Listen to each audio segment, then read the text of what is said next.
Hey, everyone. Welcome to the latest podcast episode. This is your host, Terry Knight, and I am so pumped for this new year. I have the one and only David Meltzer. And this man, he doesn't even need an introduction, but I'm going to do it anyway. Executive producer of Apple TV series 2 Minute Drill, Office Hours, Entrepreneur's number one digital show, Elevator Pitch. David brings unmatched lights to audience worldwide, killing it, man. Books, movies, TV. I mean, you're doing, TV shows like The World's Greatest Motivators, Think and Grow Rich, Netflix Beyond the Secret, and your mission is to help 1 billion people be happy, basically. And I think that's the goal for everyone, man. So, David, thank you so much, man. Appreciate you. Yeah, that last thing's the most important, right? Over 1 billion people to be happy. And what does that actually mean? Well, God bless me with 3 skills that I utilize to empower people like you, Terry, to make a lot of money for the sake of helping a lot of people and having a lot of fun. The truth is, I've never met anyone who makes a lot of money, helps a lot of people with it, and has fun that isn't happy. So God blessed me with those 3 capabilities. And it took me a little while to figure it out. But once I made it my mission to help and to be service of others, to live up to my name, which my mom purposefully gave me, David meaning beloved, Meltzer meaning servant, and to be a beloved servant to others, to create abundance in everyone's life, to have wisdom and faith, which are two things that I try my best to empower people with. The wisdom, the dummy tax that I paid, and the faith that I learned to get them to where they want to be or better. David, one thing you touched on was faith, man. I'm sorry to go off subject here, but we're Christians as well, me and my wife and my son, 3 years old. But like, do you have a favorite verse by any chance, or maybe something that happened to you that was in faith that you got through? I am is my favorite verse. It's spoken about 230 times in all religious texts. I am the Lord your God. I am.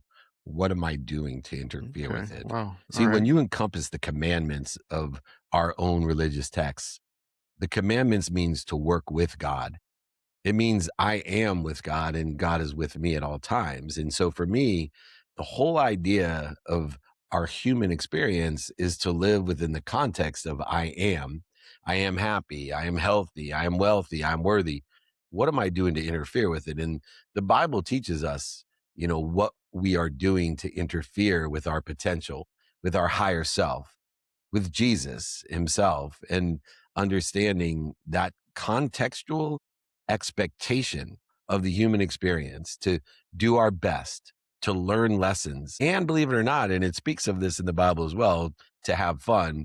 And so, my favorite quote that I've derived from the Bible is I'm either humble or I'm about to be. Love it. David, you have 3 kids, right? Four. Four. I'm sorry. Yeah. Three Okay. girls, one boy.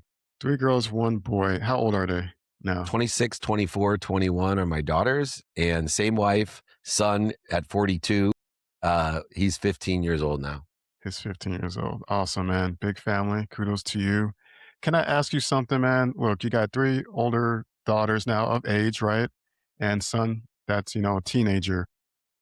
What do you want to teach, I guess, your son, and what have you touched your daughters, taught them so they can instill and pass on to their kids, man? Because you're so successful in all areas.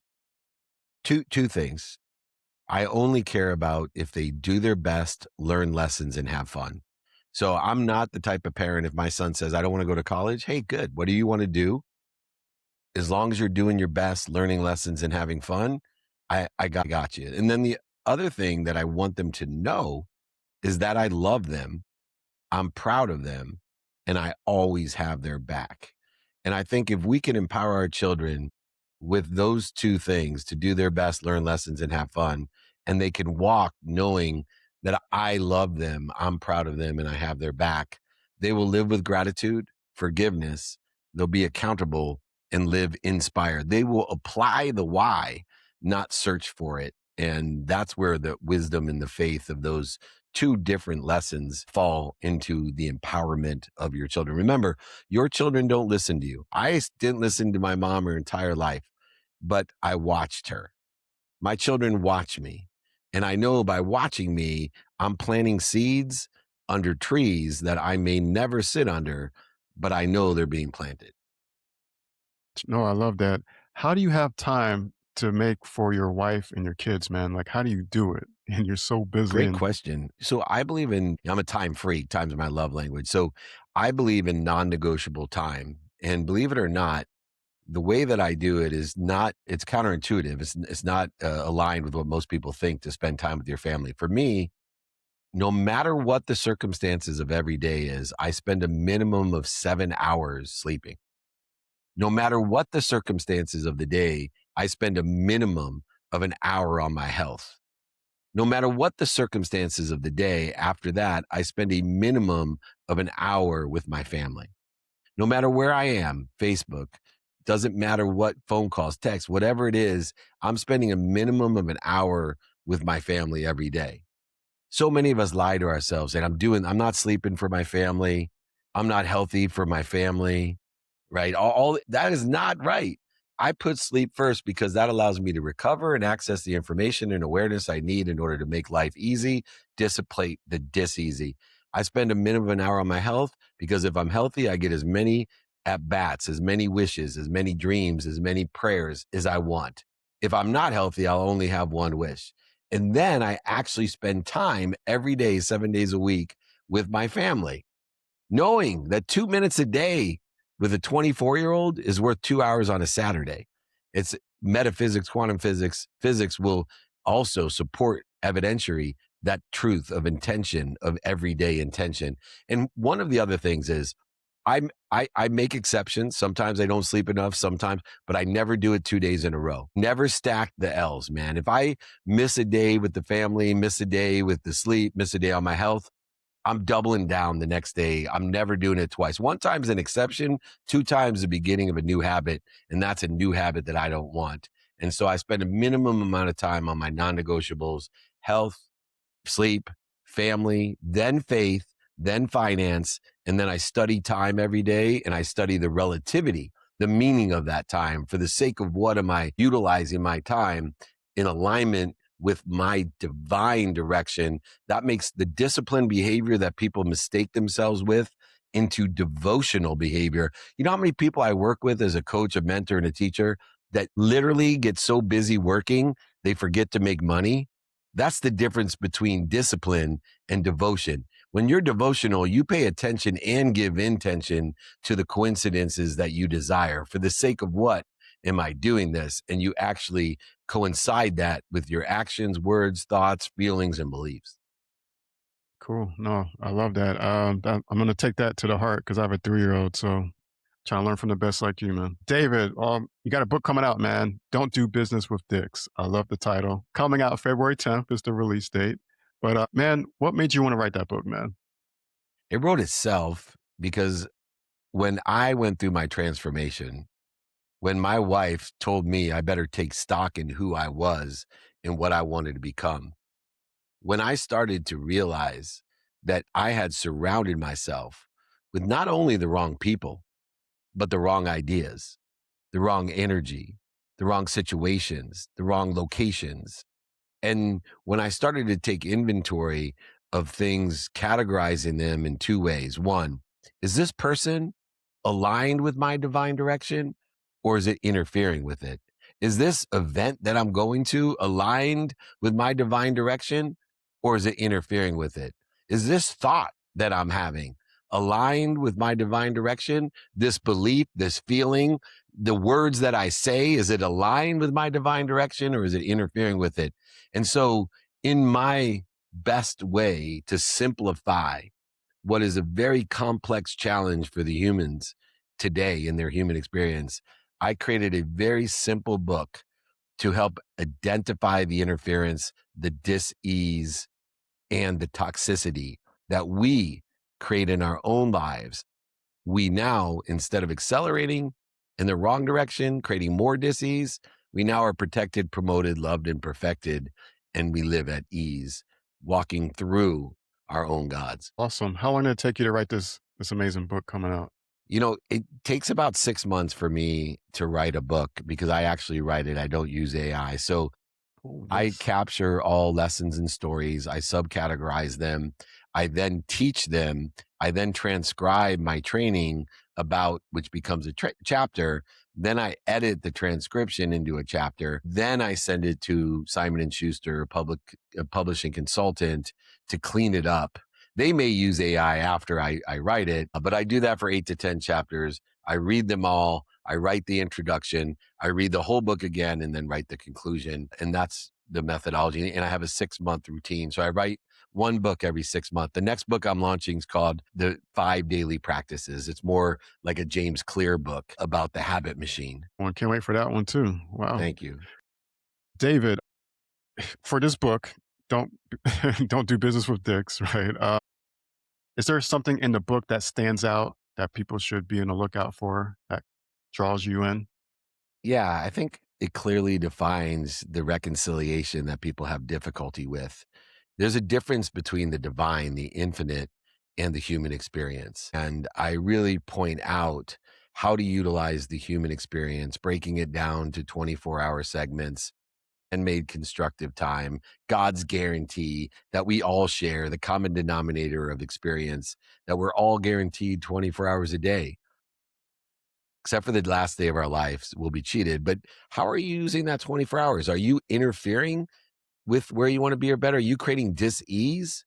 And it also points out that things happen very slowly and all of a sudden. It points out that usually the evidence of today does not indicate where we're going to be in the long run. Our behaviors, that's what's going to show you where you're going to be. So most people quit or continue bad behaviors because they look at the evidence today and say, oh, there's no evidence I'm going to get sick. The evidence is contrary. I feel great. But they continue the behaviors that are going to cause disease, or the opposite. They're doing great behaviors and then they're not seeing the evidence that they're going to get to where they want to be in personal life, relationships, or business, or the evidence is contrary. Think about my own life. I lost over $100 million and went bankrupt. My mom, the only reason I wanted to be rich was to buy my mom a house. I had to tell my mom she lost her house. If you would have told me that evidence that day would be the promotion, protection, love, and perfection that would save my marriage, save my life, and allow me to make more money than I've ever made, to help more people than I ever imagined, and have more fun than I could even experience, I would have told you, man, you're high. There's no way that this evidence is aligned with my divine direction, my potential. But 19 years later, after things happen very slowly, then all of a sudden, I will tell you and credit the fact that I lost everything and I learned some valuable lessons that promoted, protected, loved, and perfected David Meltzer. That's so cool. David, I think you're like the most relatable person anyone can like just see themselves in and work through all their issues and things that gone wrong and just kind of turn it around. I think you're like the perfect example, man. So thank you for, doing what you're doing every single day, man. So I appreciate that. Appreciate you having me on and sharing my message. I do want to add one thing that, the value of sharing your audience and your neighborhood with me.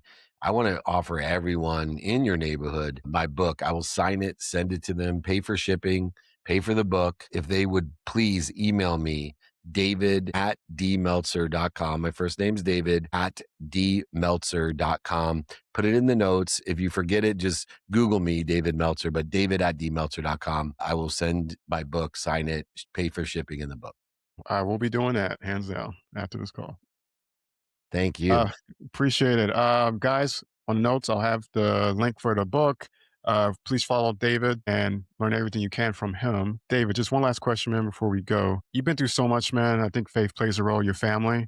But what kept you going every single day when you want to give up? When you went bankrupt for 100 million or Yeah. now or I use time to say, look, I know I want to quit, but I'm only going to spend minutes and moments in the idea of quitting, right? I can look up, I can get up, and I'm just going to do my best and take the smallest steps I can towards where I want to be or better. And eventually it will aggregate, accelerate, and compound into outcomes that I can't even imagine.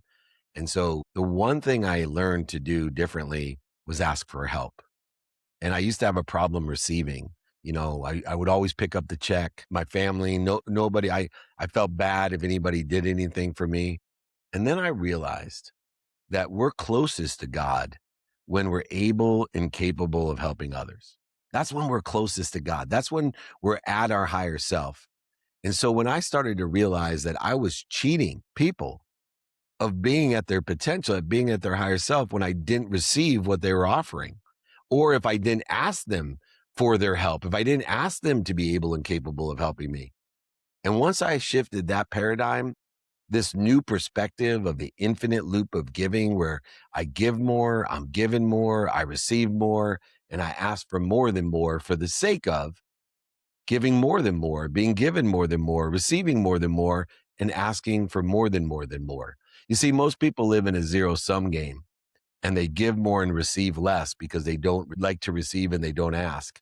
Not me.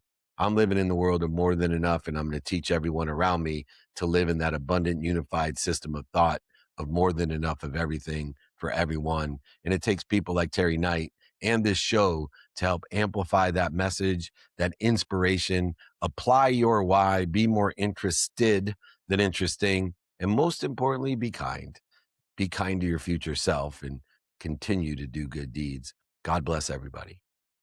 Bless everyone. To the great David Meltzer, guys. Please, please get the book and reach out, get a signed one. Thank you, David, for coming on, man. I appreciate you so much, man. I love you. Appreciate you. Thank you, everyone. All right. Take care, guys. Bye.